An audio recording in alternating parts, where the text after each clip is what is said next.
welcome back to another Positive Images Festival workshop. This one is ideal if you're looking for a really quick poetry activity, if you're new to poetry, or if you just want to take things at a bit of a slower pace, then you're at the right place. So let's get started. Thank you first of all to everyone who has watched and supported these sessions, and to people who have joined the Facebook group or have sent me their poems. It's really lovely to see what you've all been doing, so thank you, because these would be a bit rubbish if it was just me talking to myself.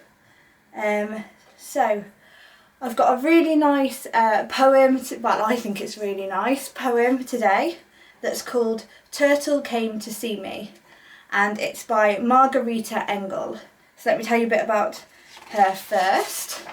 So, the poem can be found on the Poetry Foundation website, and that's a brilliant website if you're just looking to explore some new poems. They have poems for children, for teens and for adults.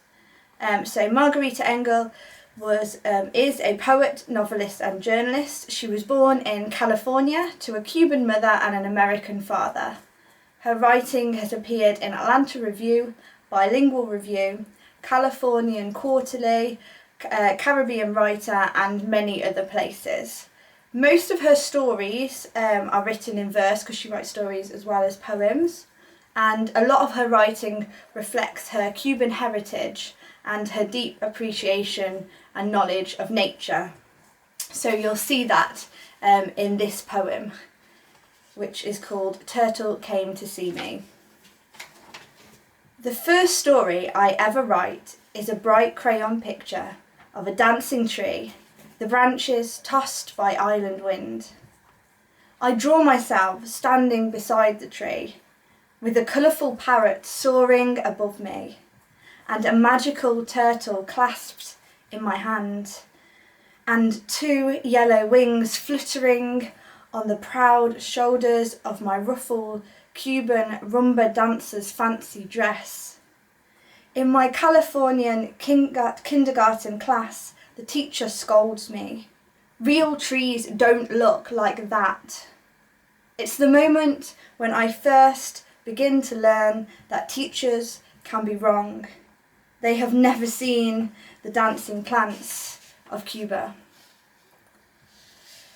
So, in this poem, the narrator is saying that the first time they ever wrote a story, it wasn't with words, but it was with a picture. So they're comparing children and nursery children, kindergarten children in this case, drawing to being the start of like a writing journey. And it's this realisation that even at this young age, she knew more about this particular subject than her teacher did. Her teacher had sort of missed the point with the child's drawing.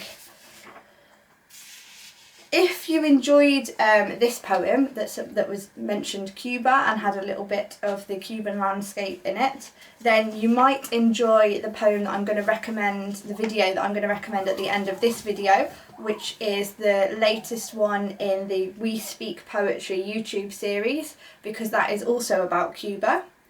But for now, I will set you off with that writing activity.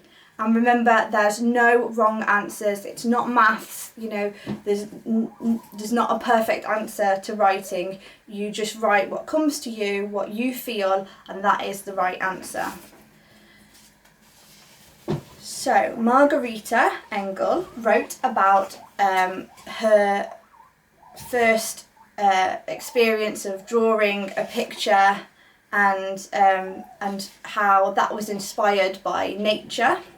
So what I would like you to do is imagine that you're in that class.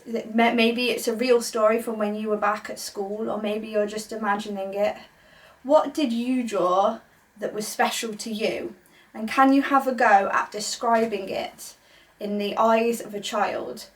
Because although this is a poem for grown-ups, it's, or young people, it's not for children. She's like a very young child when she's she's writing it, but it's it's looking back on a moment. So see if you can do that. Look back and imagine from the eyes of a child what you would have drawn in your class.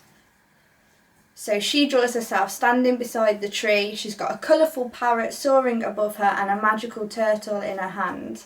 So it's really lovely. We've got all those real fun childlike images, but actually they're things that she really might have seen while she was there, and it was a place that the teacher couldn't understand and hadn't been to.